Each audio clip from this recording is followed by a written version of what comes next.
नमस्कार किसान साथियों, मैं हूं संदीप बिश्नोई और आप देख रहे हैं एग्रीकल्चर फार्मर यूट्यूब चैनल या फेसबुक पेज, जिसमें सभी साथियों का एक बार पुनः स्वागत है। साथियों, आज की वीडियो में हम बात करने वाले हैं धान यानी कि चावल के बारे में। अभी धान हमारा हार्वेस्टिंग के टाइम है, यानी कि कुछ ही दिनों बाद हार्वेस्ट होने वाला है, कटने वाला है। लेकिन जिन साथियों को बीज रखना है वो साथी अभी ही बीज के अपनी तैयारियां शुरू कर लें कि आपको अगले साल कौन सा बीज लगाना है। हमारे किसान अक्सर क्या है कि बहुत पागलपन कर लेते हैं, जब सीज़न आता है बीज लगाने की उस समय फिर यहाँ वहाँ भागते हैं, भाई मैं बीज कौन सा बोऊँ, भाई मैं बीज कौन सा बोऊँ। तो उस समय क्या है कि मेरे जैसे गाइड करने वाले आपको बहुत से मिलेंगे जो आपको सही गाइड भी करेंगे, और बहुत से मेरे जैसे ऐसे भी मिलेंगे जो आपको मिसलीड कर जाएंगे। क्योंकि अक्सर क्या है कि यूट्यूबर को जो ठीक लगा उसने वही रिकमेंडेशन करना है। उसे नहीं पता कि आपके खेत में कौन सी वैरायटी बेस्ट रिजल्ट देगी, कौन सी वैरायटी आपके क्षेत्र के लिए बेस्ट है। यूट्यूबर के अनुसार जो बेस्ट लगा उसने वो रिकमेंडेशन ज़रूर कर देना है, और आपने यूट्यूबर की मान के बोल लेना है। फिर आप कहोगे यार हमें तो यूट्यूबर ने मरवा दिया।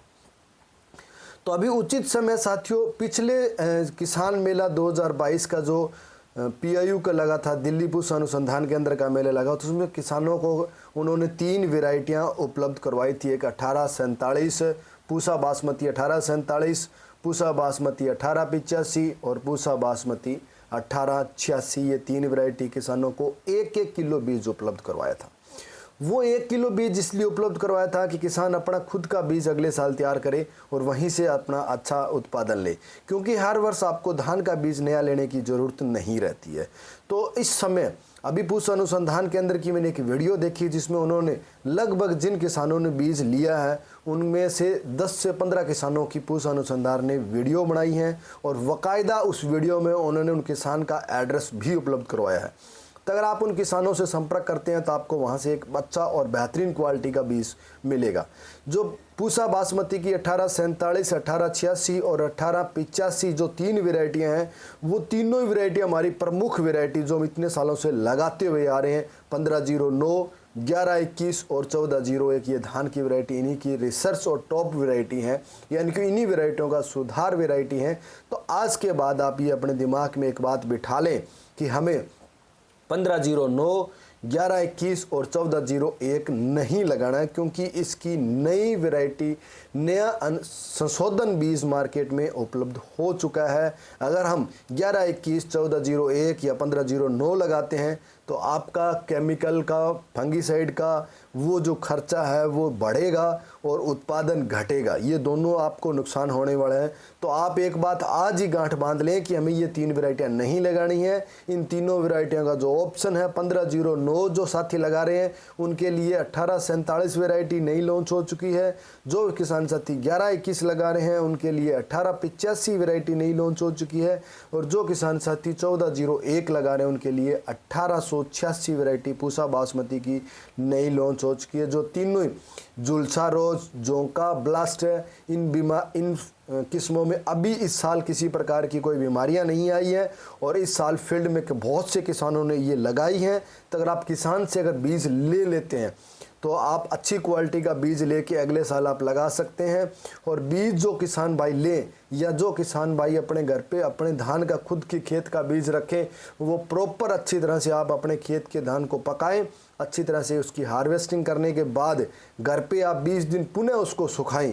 और जब आपको लगे कि भाई मेरा धान पूरा अच्छी तरह से प्रॉपर सूख गया है, इसमें किसी प्रकार की कोई नमी नहीं रही है, उसके बाद आप उस बीज को जूट की बैग में या कपड़े के थैले में रख के साल भर रख सकते हैं, और देखभाल उसकी साल भर ज़रूर करते रहें भाई।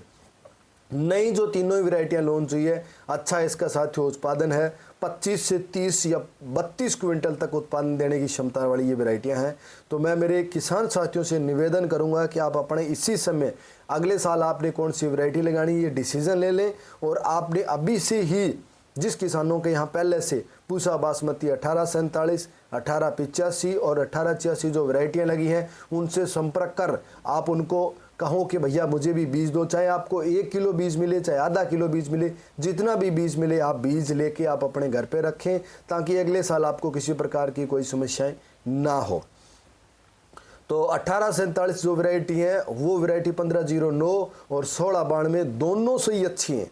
तो अगले साल जो वेराइटियाँ हैं इन वेराइटियों से आप बच सकते हैं। तो इसकी बलियों की जो लंबाई की बात करूं तो 1 फीट तक इसकी बलियां की लंबाई है। और दाने की अगर मैं बात करूं तो एक बली में 145 से 160 दाने तक देखने को मिला है, जो कि बहुत ही बेहतरीन क्वालिटी है और जो अपने किसानों को एक अच्छा उत्पादन लाभ दे सकती है। लाभ में बात करूं तो इसमें इस साल जिन किसानों ने लगाई उन्हें किसी प्रकार की इसमें स्प्रे करने की ज़रूरत नहीं पड़ी है, हॉपर की भी यहाँ तक की कहूँ की ज़रूरत नहीं पड़ी है, और झुलसा रोग और ब्लास्ट रोग और झोंका रोग की तो मतलब ही नहीं पैदा होता। इसलिए साथियों, अगर आप अच्छा उत्पादन और ज़्यादा उत्पादन लेना चाहते हैं तो मैं निवेदन करूंगा आपसे कि आप अभी अपना ये डिसीजन लें कि मुझे अगले साल कौन सी किस्म लगानी है और उसका बीज मैं कहाँ से लूँ, किस फार्मर से लूँ। तो उसके लिए मैंने आपको बताया कि पूसा अनुसंधान केंद्र का जो ऑफिशियल यूट्यूब चैनल है, जिसका लिंक मैं इस वीडियो के नीचे आपके डिस्क्रिप्शन में उपलब्ध करवाऊंगा, वहाँ आगे एक वो वीडियो अगर आप पूरी देखेंगे तो आपको पंजाब और हरियाणा के बहुत से किसानों का एड्रेस मिल जाएगा, जहां से आप उन किसानों से संपर्क कर बीज ले सकते हैं। वो किसान, मेरा अनुमान है, आपको 100 रुपये तक बीज उपलब्ध करवा देंगे। अगर आप वहां से नहीं लेना चाहते हैं तो थोड़े दिनों बाद जब पूसा में मेला लगेगा, यानी कि धान की रोपाई से पहले जो किसान मेला लगाएगा, उस किसान मेले में किसानों को बीज उपलब्ध करवाया जाएगा। वहाँ से भी आप बीज ले सकते हैं अगर आप दिल्ली पूसा अनुसंधान केंद्र मेले में जाते हैं। तो साथियों, किसान सबसे बड़ी मूर्खता यहीं आके करता है कि वो एक अच्छी गुणवत्ता युक्त बीज नहीं लेता, और जो बीज लेता है वो हल्की क्वालिटी के लिए लेता है, या उसे अनुभव नहीं है कि मुझे लगाना कौन सा है। बहुत से किसान साथियों को हमारे पास फ़ोन आते हैं कि भैया हम कौन सी किस्म लगाएं, हम कौन सी किस्म लगाएं। तो साथियों, ये आपको खुद को नॉलेज रखना है कि आपने कौन सी किस्म लगानी है, क्योंकि अभी बात करूं मैं, कॉटन की है फसल अपने खेत में खड़ी है, मूंग खड़ा है, ग्वार खड़ा है, अरहर खड़ा है, धान खड़ा है। ये हमें अभी देखनी है कि हमारे क्षेत्र में कौन सी किस्म इस बार बेस्ट रिजल्ट दे रही है, ताकि हम वो किस्म लगाएं। और उस किस्म में अगले साल यूनिवर्सिटी कौन सा नया बीज उपलब्ध करवा रही है, उसका संशोधन रूप कौन सा दे रही है, ताकि हम वो भी ट्रायल करके देखें। तो जो किस्में एक बार मार्केट में आ जाती है उसकी लाइफ होती है साथियों 10 साल बाद। 10 साल बाद उस किस्म में इतनी भयंकर बीमारियां आ जानी शुरू हो जाती है, उसका उत्पादन घटना शुरू हो जाता है, जिसका संशोधित रूप बाजार में आ जाता है। तो हमें वो पुरानी वाली किस्म छोड़नी चाहिए और उसके साथ ही हमें नए संशोधन रूप अपना लेना चाहिए। अभी आज से 20 दिन पहले हम पूसा अनुसंधान के अंदर दिल्ली का भ्रमण करके आए थे, तो वहाँ हमने ऐसी धान की वैरायटियाँ देखी हैं जिसमें आप किसी भी प्रकार की हर्बिसाइड की अगर स्प्रे कर देते हैं तो आपका धान खत्म नहीं होगा, और धान के अलावा अगर दूसरी किस्म का धान है तो वो आपका ख़त्म हो जाएगा। यानी कि अगर मैं बात करूं, अभी अपने 1885 को वैरायटी आप लगाते हैं तो इसमें आप किसी भी प्रकार की अगर खरपतवार नियंत्रण के लिए स्प्रे करते हैं तो आपका खरपतवार कंप्लीट खत्म हो जाएगा, लेकिन 1885 के पौधे को किसी प्रकार की कोई समस्या नहीं होगी। अगर वहीं आपका 11-21 का कोई पौधा है तो वो 11-21 का पौधा भी आपका जल के साथ में ख़त्म हो जाएगा। यानी कि पुरानी किसी भी टाइप का चावल या धान आपका वो ख़त्म होगा, लेकिन सिर्फ 1885 का पौधा है वो ख़त्म नहीं होगा।